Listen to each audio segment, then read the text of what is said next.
Hello guys, welcome to your favourite educational channel B School Brew. और आज हम सीखेंगे एक नया एग्जाम के बारे में जिसका नाम है कैट। तो क्या है कैट, कैसे मैं as a student CAT crack कर सकता हूँ, ये सब है ये वीडियो के ऊपर। तो मैंने वीडियो का टाइटल भी लिखा है कि what is CAT, how can I crack it. और ये वाला जो एक पूरा सेशन रहेगा उसके ऊपर अपना मेन टारगेट रहेगा, वो रहेगा आईआईएम के ऊपर, कि कैसे मैं as a student IIM crack कर पाऊंगा और आईआईएम में एक सीट जो है सिक्योर कर पाऊंगा।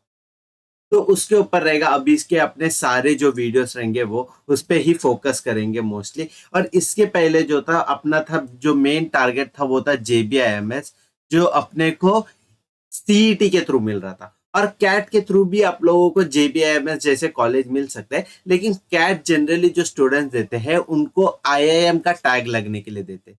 जैसा जेडब्ल्यू आईआईटी का टैग दिलाता है, वैसे कैट जो है वो आईआईएम का टैग दिलाता है। और आईआईएम के लिए आप लोगों को एक्सक्लूसिवली कैट ही देना पड़ेगा। तो क्या है कैट, कैसे क्रैक कर सकते हो, उसके बारे में डिटेल में सीखते हैं। तो जल्दी से शुरू करते हैं आज का जो है वीडियो।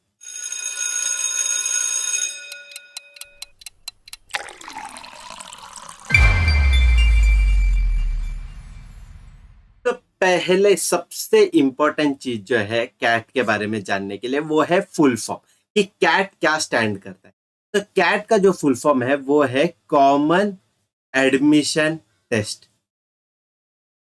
ठीक है, तो कॉमन एडमिशन टेस्ट, तो ये जो कैट है इससे आप लोगों को most of the B school आप लोगों को मिल सकता है। तो कौन से कॉलेजेस में जाएंगे जाएंगे तो आईआईएम में जा सकते हो आप कैट के थ्रू। फिर उसके बाद जेबीआईएमएस जैसे टॉप कॉलेज में जा सकते हो, जेबी जा सकते हो। फिर उसके बाद एफएमएस जो है वो वन ऑफ द मोस्ट या फिर बेस्ट कॉलेज समझा जाता है in the terms of return on investment. तो एफएमएस कॉलेज जा सकते हो। फिर आपके पास एसपी जैन जैसे कॉलेजेस के ऑप्शन होता है। तो वाइड वैरायटी ऑफ कॉलेजेस के ऑप्शन रहते हैं जो कैट के स्कोर पे आप लोगों को एंट्री दिला देता है। तो पहले चीज अपन ने जो सीखा था वो है कैट का फुल फॉर्म जो है कॉमन एडमिशन टेस्ट। और सेकेंड जो है वो कॉलेजेस, कौन से कॉलेजेस कैट के थ्रू आप लोगों को सीट दिला देगी। तो ये दो देख लिया। फिर अभी थर्ड टॉपिक जो है वो है एलिजिबिलिटी, यानी कि कौन दे सकता है कैट का पेपर। तो अगर आप लोगों ने 3 साल का ग्रेजुएशन कोर्स किया हुआ है, 3 साल का ग्रेजुएशन कोर्स यानी कि बैचलर्स, कोई भी बीएससी बी कॉम कुछ भी क्या होगा तो आप लोग सब देख सकते हो। और उसके साथ साथ अगर आपने 4 या 5 साल का भी जो डिग्री है वो कंप्लीट किया, जैसे कि बीटेक बीई या फिर बीटेक एमटेक का जो जॉइंट कोर्स रहता है, जो कोई कोई आईआईटी देता है, एनआईटी देता है, अगर वो सब आप लोगों ने किया है तो आप लोगों जो है कैट के लिए एलिजिबल हो। तो एलिजिबिलिटी क्राइटेरिया जो है कैट का वो ये है कि 3+ इयर्स ऑफ ग्रेजुएशन कोर्स होना चाहिए। ग्रेड में आप लोग का 3 साल का कोर्स होना चाहिए। और उसके साथ साथ एक थोड़ा सा जो है आप लोगों को परसेंटेज का भी एक क्राइटेरिया देता है, जो है 50% इन द ग्रेजुएशन। ठीक है, तो 50% आप लोगों को मिनिमम मार्क्स आना चाहिए ग्रेजुएशन में, तभी आप जो है कैट के लिए एलिजिबल रहोगे। ये हुआ ओपन के केस के लिए। और अगर आप कैटेगरी के कोई स्टूडेंट हो तो आपको सिर्फ ये 50 जो है ये चेंज करके 45% ला दोगे, तो आप लोगों को जो है कैट का जो फॉर्म है, रजिस्ट्रेशन फॉर्म जो है वो फिल कर सकते हो। कॉल आएगा नहीं आएगा आईएम्स के, वो एक सेकेंडरी स्टेज है जो मैं ये वाले वीडियो में नहीं, लेकिन मैं आगे जब भी एक वीडियो बनाऊंगा उसमें मैं डिटेल में एक्सप्लेन कर दूंगा। तो यहां तक हो गया। अभी मार्किंग स्कीम समझते कि कैट एग्जाम का कैसा होता है। तो मार्किंग स्कीम, ये कैट जो है ये एक नेगेटिव मार्किंग पेपर है, तो फिर इसमें सीईटी जैसा नहीं होता है। सीईटी में क्या रहता था, सीईटी में नेगेटिव मार्किंग नहीं थी, तो ये सीईटी जैसा नहीं है। कैट एक अलग लेवल का पेपर है और उससे थोड़ा डिफिकल्ट भी है। और क्यों डिफिकल्ट है, क्योंकि मार्किंग स्कीम के कारण यहाँ पे हर करेक्ट क्वेश्चन को आपको जो मार्क्स मिलता है वो 3 है। तो हर करेक्ट क्वेश्चन को +3 मिलेगा, और हर रॉन्ग क्वेश्चन को जो है उसको आप लोग को मिलेगा -1। और कौन सा क्वेश्चन आपने अटेम्प्ट नहीं किया होगा उसको जाहिर सी बात है उसके लिए कोई मार्क्स अवार्ड नहीं हुआ जाएगा, यानी कि 0 मार्क्स मिलेंगे। तो आपको मार्किंग स्कीम समझ में आया। +3, -1 और 0। +3 करेक्ट आंसर के लिए, -1 जो है रॉन्ग आंसर के लिए, और 0 जो है वो अगर आप लोगों ने क्वेश्चन अटेम्प्ट नहीं किया तो, और 0 जो है सिर्फ क्वेश्चन नहीं अटेम्प्ट किया तो ऐसा नहीं होता है। जब कैट पेपर देते, कैट में जो है 2 तरीके का क्वेश्चन रहता है, ठीक है। 2 तरीके का क्वेश्चन रहता है।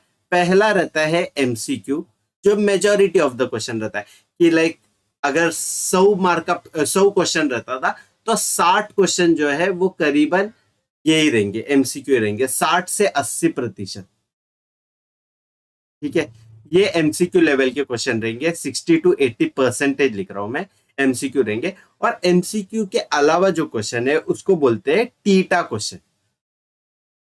तो टीटा क्वेश्चन का भी एक फुल फॉर्म है, टीटा यानी कि टाइप इन दी आंसर। तो आप लोग को जो है आंसर टाइप करना पड़ेगा, और आंसर टाइप करने के लिए आप लोग को कीबोर्ड नहीं मिलेगा। कैट के पूरे पेपर जो है कंप्यूटर बेस्ड रहता है, तो आपके पास सिर्फ एक माउस का एक्सेस रहेगा और स्क्रीन रहेगा, और आप लोगों को कंप्यूटर और माउस के थ्रू ही सारा आंसर लिखना है। अभी टीटा क्वेश्चन का अगर मेरे को एक एग्जांपल देना रहेगा आपको, तो मैं ये बोलूंगा कि अगर जंबल पैराग्राफ दिया हुआ, जंबल पैराग्राफ नहीं, जंबल सेंटेंसेस दिया हुआ है, और उसको आप लोग को जो है एक प्रॉपर ऑर्डर में या मीनिंगफुल ऑर्डर में लाना है, तो वो सीक्वेंस का करेक्ट आंसर समझो 2 3 4 5 1, ऐसा है। 2 3 4 5 1 करेक्ट आंसर है। तो आपके सामने एक छोटा सा एक ये दिखेगा न्यूमेरिक कीपैड, और उसमें आप लोगों को माउस के कर्सर से क्लिक करना पड़ेगा, 2 3 4 5 1, तो उधर आंसर आ जाएगा 2 3 4 5 1। फिर उसके बाद जो है आप लोग नेक्स्ट बटन दबा सकते हो या सेव का बटन दबा सकते हो। तो टीटा क्वेश्चन भी रहता है कैट में अदर देन एमसीक्यू। तो ये जो एमसीक्यू है, इसमें मैंने बताया था कि करेक्ट आंसर को +3 मिलेगा और रॉन्ग आंसर को -1 मिलेगा। और टीटा क्वेश्चन जो है, इस पे करेक्ट आंसर को मिलेगा +3 और रॉन्ग आंसर को मिलेगा 0। तो टीटा क्वेश्चन में कोई नेगेटिव मार्किंग जो है नहीं रहेगा। यहां तक सब चीज समझ में आए, तो जल्दी से देखते हैं 5th और 6th पॉइंट के बारे में। तो अभी देखते हैं रजिस्ट्रेशन फॉर्म। तो रजिस्ट्रेशन फॉर्म जो है कैट का जो निकलता है, वो निकलता है फर्स्ट वीक ऑफ अगस्त में। तो 1 अगस्त 1/8 लिख दो। और कब तक चलता है ये? मिड सितंबर तक चलता है, यानी कि 15 सितंबर तक। तो आपके पास करीबन 1.5 महीने का गैप रहता है, जिसपे आप लोग जो है रजिस्ट्रेशन फॉर्म फिल कर सकते हो, और अच्छे लेवल से फिल कर सकते हो। क्योंकि जो कैट का जो रजिस्ट्रेशन फॉर्म रहता है वो बहुत एग्जॉस्टिव रहता है और बहुत बड़ा रहता है। इसमें आप लोगों को आईआईएम्स के कॉलेजेस के नाम भी सेलेक्ट करने पड़ते हैं, और उसके साथ साथ आप लोगों का जो जो डिटेल्स है, जो मतलब जनरल सेट ऑफ डिटेल्स जो और भी एग्जाम्स पूछते हैं, वो सब भी आप लोगों को ऐड करना है। और उसके साथ साथ जब आप लोगों को एक सेंटर का प्रायोरिटी पूछते हैं, जनरली 4 पूछते हैं ना, लेकिन कैट एग्जाम में जो है ये 4 के जगह पे 6 सिटीज का आप लोगों से रिक्वेस्ट मांगते हैं कि आप लोगों के जो लोकेशन है, आपका जो घर है, उसके नियरेस्ट 6 सिटीज का मार्किंग देना पड़ेगा, और उसको प्रायोरिटी देना पड़ेगा, और उसके बेसिस में आपका कैट का जो सेंटर है वो आएगा। ठीक है, तो रजिस्ट्रेशन फॉर्म बहुत अच्छे से फिल करना, और जब रिलीज होगा तो बी स्कूल ब्रू चैनल आपको डेफिनेटली नोटिफाई किया जाएगा। और वो अगर नोटिफाई करना है तो प्लीज आप लोग हमारा जो सब्सक्राइब बटन है वो क्लिक कर देना, ताकि जो भी हमारा वीडियो होगा या फिर कैट रिलेटेड कुछ भी अपडेट आएगा तो वो आपके तरफ तुरंत पहुंच जाएगा। तो ये हुआ रजिस्ट्रेशन फॉर्म के बारे में। अभी जो लास्ट टॉपिक जो है कैट एज एन एग्जाम के पॉइंट ऑफ व्यू से, वो ये है कि एग्जाम डेट क्या रहता है। अनलाइक सीईटी, सीमैट में तो अभी भी बहुत प्रॉब्लम हो रहा था, और अभी रिसेंटली उसका जो है रजिस्ट्रेशन फॉर्म स्टार्ट हुआ है। तो ये जो कैट है ये हमेशा फिक्स्ड डेट रहता है इसका।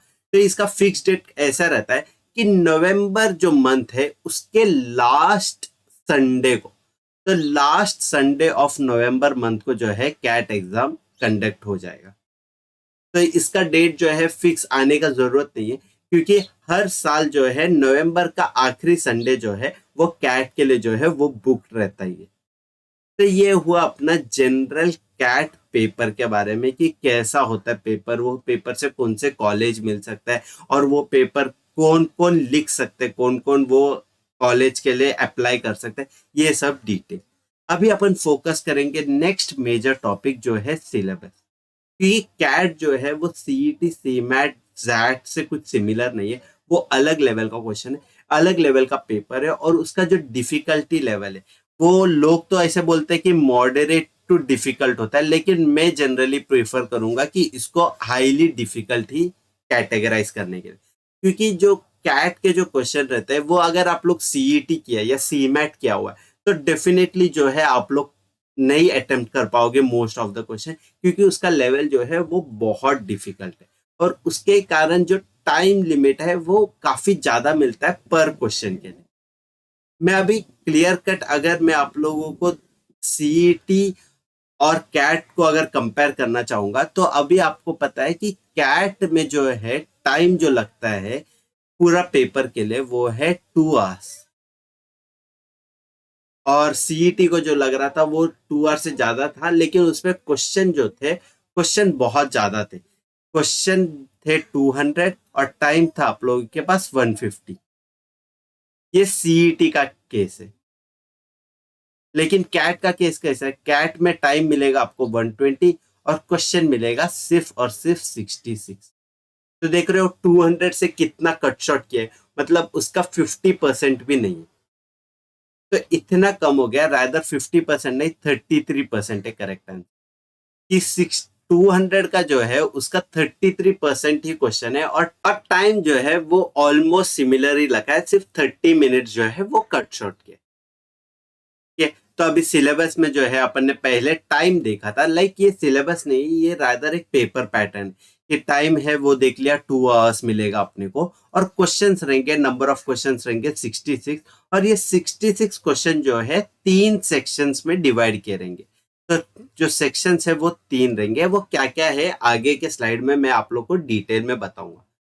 तो सिलेबस समझ में आया कि 2 घंटे का पेपर रहेगा, 66 क्वेश्चन रहेंगे, और 3 सेक्शन में जो है डिवाइडेड रहेगा। तो अभी देखते हैं सेक्शंस क्या क्या है करके। तो कैट एग्जाम में जो है 3 सेक्शंस रहते हैं। तो वो 3 सेक्शंस कौन सा है, पहले है वीएआरसी, सेकंड है डीआईएलआर, और थर्ड है क्यूए। क्यूए यानी कि क्वांटिटेटिव एप्टीट्यूड। डीआईएलआर मतलब ये 2 वर्ड से है, एक है डीआई जो है डेटा इंटरप्रिटेशन, फिर एलआर जो है वो है लॉजिकल रीजनिंग।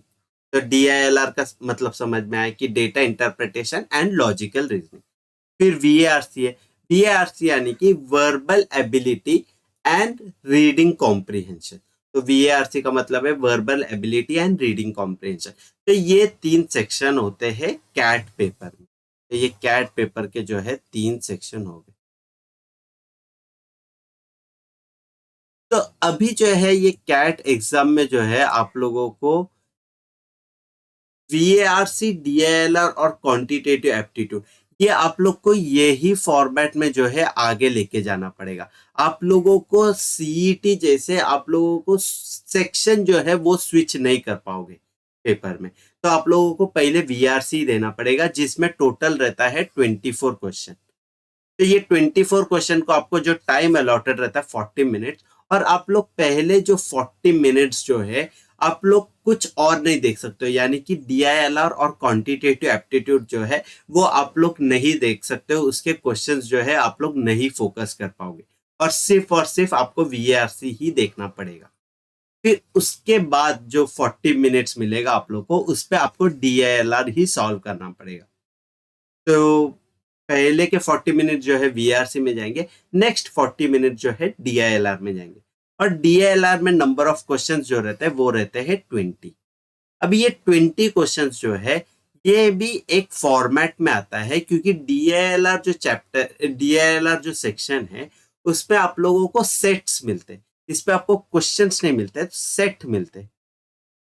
तो एक सेट में जो है 4 से 6 क्वेश्चन के बीच में रह सकते हैं, 4 to 6 क्वेश्चन।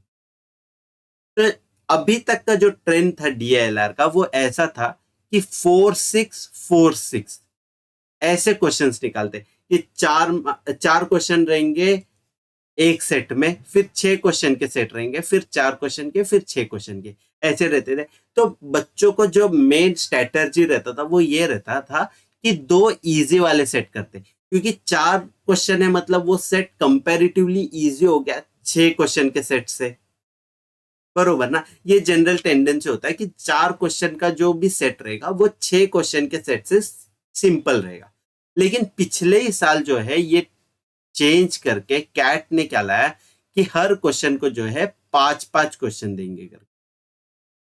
तो हर जो सेट है उसमें 5-5 क्वेश्चन आने के कारण बच्चे एक जज नहीं कर पाते कि कौन सा सेट जो है वो इजी रहेगा।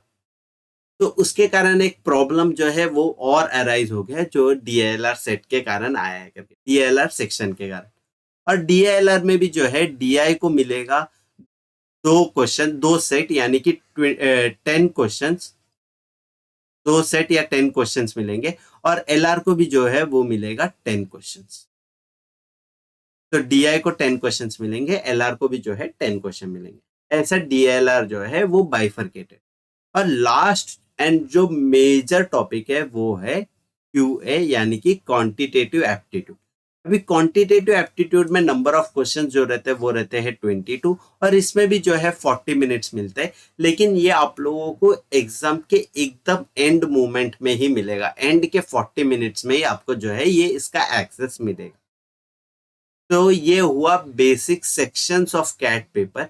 और ये जो सेक्शन है 3 सेक्शन में, इसमें से ये 2 सेक्शन के लिए आप लोग जो है हमारा वीडियो जो है ये एक्सेस कर सकते हो, यूज कर सकते हो। और हम जो वीडियो है डीआईएलआर और क्वांटिटेटिव एप्टीट्यूड के लिए ही निकालते रहेंगे।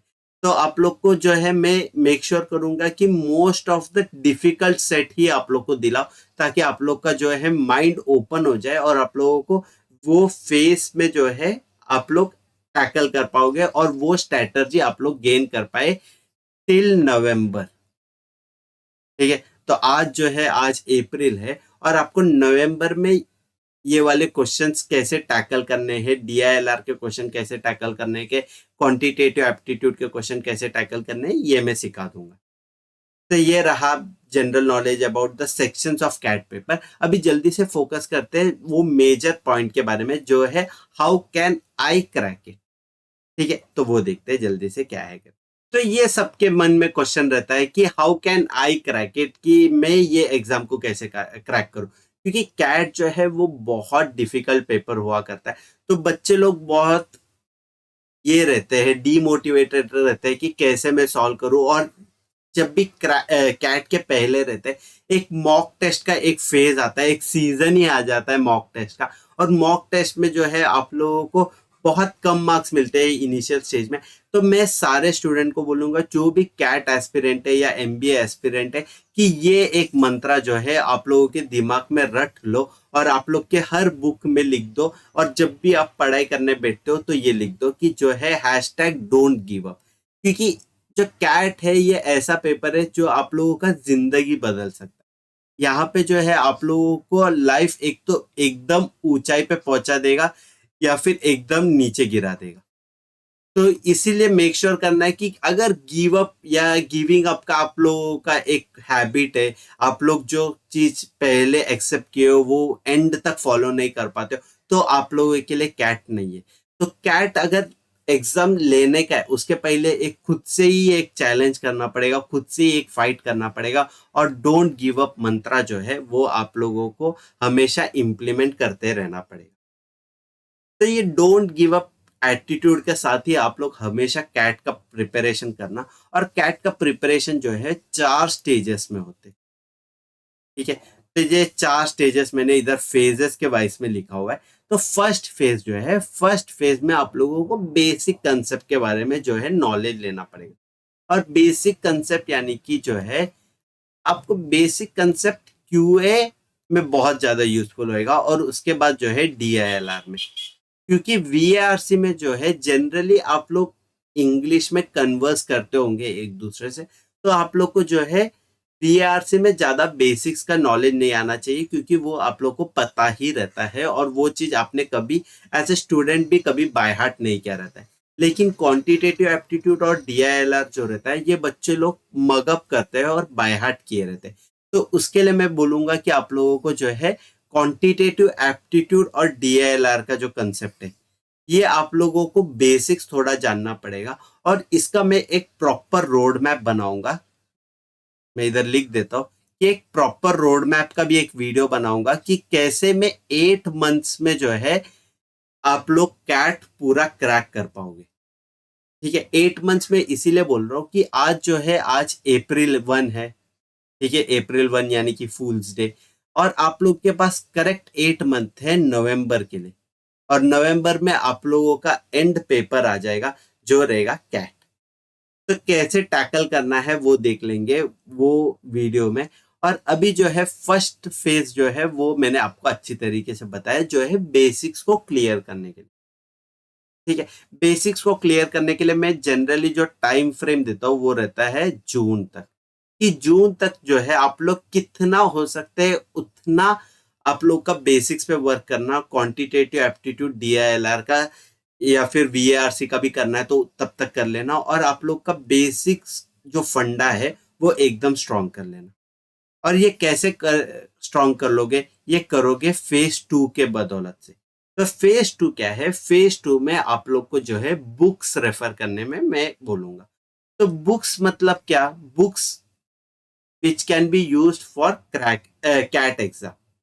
तो कैट एग्जाम के लिए जो सबसे फेमस जो बुक है वो है अरुण शर्मा का एएस, यानी कि अरुण शर्मा के बुक। अरुण शर्मा के बुक्स के अलावा आरएस अग्रवाल भी कोई कोई बच्चे लोग प्रिफर करते हैं, लेकिन मैं स्ट्रिक्टली बोलूंगा कि अरुण शर्मा के बुक्स ही रेफर करना, क्योंकि अरुण शर्मा के जो बुक्स में जो क्वांटिटेटिव एप्टीट्यूड और डीआईएलआर के जो सॉल्यूशन है और किस लेवल के क्वेश्चंस उन्होंने पोस्ट किया वो बहुत अच्छे लेवल का है, जिससे आप लोगों को बहुत डिटेल्ड समझ में आ जाएगा। और आप लोग का जो है, अगर आप लोग एकदम बेसिक लेवल से स्टार्ट कर रहे हो तो आप लोग को बहुत अच्छे से ग्रास्प कर पाओगे। तो इसीलिए मैं अरुण शर्मा का जो बुक है वो सजेस्ट करता हूँ। और उसके साथ साथ मैं आप लोग को ये भी सजेस्ट करूंगा कि कोई ना कोई एक क्लासेस तो ज्वाइन कर लो, जैसे कि अन अकेडमी या फिर आईएमएस या टाइम। तो ये तीन जो है, ये टॉप के जो क्लासेस है वो है कैट के लिए। लेकिन इसके साथ साथ एक नया जो क्लासेस चालू है वो है रोडा का। तो रोडा में रवि सर जो है वो सिखाते हैं, और ये एकदम फाइनेस्ट सर है अगर आप लोगों को क्वांटिटेटिव एप्टीट्यूड या डीआईएलआर सीखना है तो मैं जनरली अगर आप लोग को अगर क्वांटिटेटिव या डीआईएलआर में आप लोगों को प्रॉब्लम हो रहा है, प्रॉब्लम फेस हो रहा है, तो आई विल हाईली सजेस्ट कि आप लोग जो है रोडा के पास जाना और रोडा से ही सीख लेना। और जो अगर आप लोगों का सब मतलब बाकी का यानी कि वीआरसी वगैरह थोड़ा वीक है तो अन अकेडमी या आईएमएस में भी जा सकते हो आप लोग। तो ये हुआ कि कौन सा क्लासेस प्रेफर करना है, और ये जो क्लासेस रहते हैं इन लोग का खुद का एक स्टडी मटेरियल रहता है। तो ये स्टडी मटेरियल बहुत ज्यादा हेल्पफुल रहता है, और ये स्टडी मटेरियल जो है आपको फ्लिपकार्ट और अमेजोन में भी मिलेगा। और ये स्टडी मटेरियल अरुण शर्मा से कैसे डिफर करता है वो भी मैं बताता हूँ, कि जो अरुण शर्मा का बुक है वो घिसा पीटा ही आता है, नए नए एडिशन लाते रहते हैं कि 8th एडिशन आएगा, फिर 9th आ जाएगा, 10th आ जाएगा। दैट डजंट मेक सेंस, क्योंकि वो जो है बहुत माइन्यूट चेंजेस ही करते हैं हर एडिशन में। लेकिन अन अकेडमी, आईएमएस, टाइम, रोडा, ये लोग जो है, ये लोग को जब भी बुक्स निकालेंगे वो मेक श्योर करना पड़ेगा कि वो सीजन का रेलेवेंट बुक रहना चाहिए। तो अन अकेडमी, आईएमएस और टाइम ऐसे क्लासेस से जब आप लोग बुक लोगे तो वो कैट 24 को ही फोकस करेगा, कैट 24 को ही फोकस करेगा, कैट 23 को ही फोकस करेगा, यानी कि जिस साल का है उस साल को फोकस करेगा। तो मैं सजेस्ट करूंगा कि अरुण शर्मा ऐसे बिगिनर, आप लोगों का बेसिक स्ट्रॉन्ग करना है तो आप लोग डेफिनेटली वो फोकस कर सकते हो। लेकिन अगर आप लोगों को डेप्थ में जाना है यानी कि एडवांस स्टेज में जाना है तो आप लोग कोई तो एक क्लासेस का ही नोट्स प्रिफर करना। तो ये हो गया फेज 1 और फेज 2 के बारे में। अभी फेज 3 जो है, फेज 3 यानी कि डेली प्रैक्टिस क्वेश्चन। तो ये डेली प्रैक्टिस क्वेश्चन यानी कि क्या, कि आप लोग को जो है दिन में क्या क्या करना चाहिए।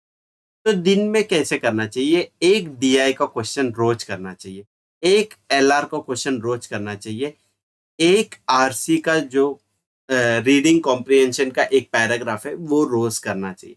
तो आपको डीआई, एलआर, आरसी ये रोज एक एक करना चाहिए, और इसके साथ साथ जो है 10 कॉन्ट के क्वेश्चन करने चाहिए। तो अगर ये आप लोगों ने एक हैबिट बना दिया है, ये हैबिट बनाने आप लोगों को 21 डेज लगेगा, लेकिन अगर आपने एक बार ये हैबिट बनाया है DILR, RC और कॉन्ट के 10 क्वेश्चन सॉल्व करने का डेली बेसिस पे, तो आप लोग को जो है ये हैबिट के थ्रू ही जो 8 महीने में जो है एक 500 से 600 क्वेश्चन का आप लोग के पास एक प्रॉपर क्वेश्चन बैंक रहेगा। और आप लोगों ने जो है 500 से 600 क्वेश्चन देखे होंगे, अटेम्प्ट किए होंगे।